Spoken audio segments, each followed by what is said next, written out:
Hi guys, எல்லோரும் எப்படி இருக்கீங்க? நல்லா இருக்கீங்களா? இப்போ இன்றைக்கி வந்து பார்க்க போகிறது என்னென்னா கத்திரிக்காய் கோஜ்ஜு.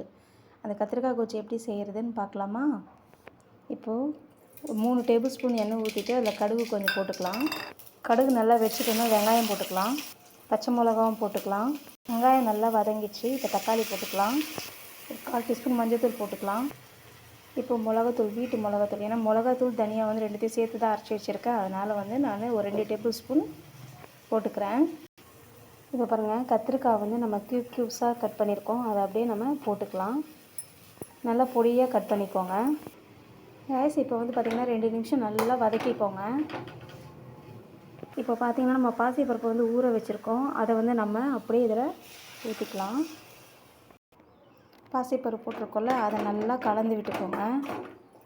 ஒரு 4 டீஸ்பூன் போட்டுக்கோங்க. பாசிப்பருப்பு கரெக்டாக இருக்கும். இப்போ நம்ம வேகிறதுக்கு கொஞ்சம் தண்ணி ஊற்றிக்கலாம். இப்போ உப்பு போட்டுக்கலாம்.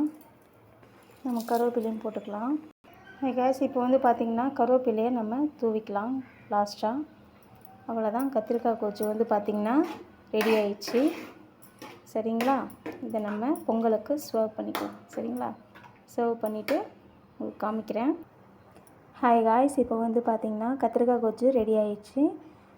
இது உங்களுக்கு பிடிச்சிருந்தா லைக் பண்ணுங்கள், ஷேர் பண்ணுங்கள், சப்ஸ்கிரைப் பண்ணுங்கள் காய்ஸ். தேங்க்யூ ஃபார் வாட்சிங்.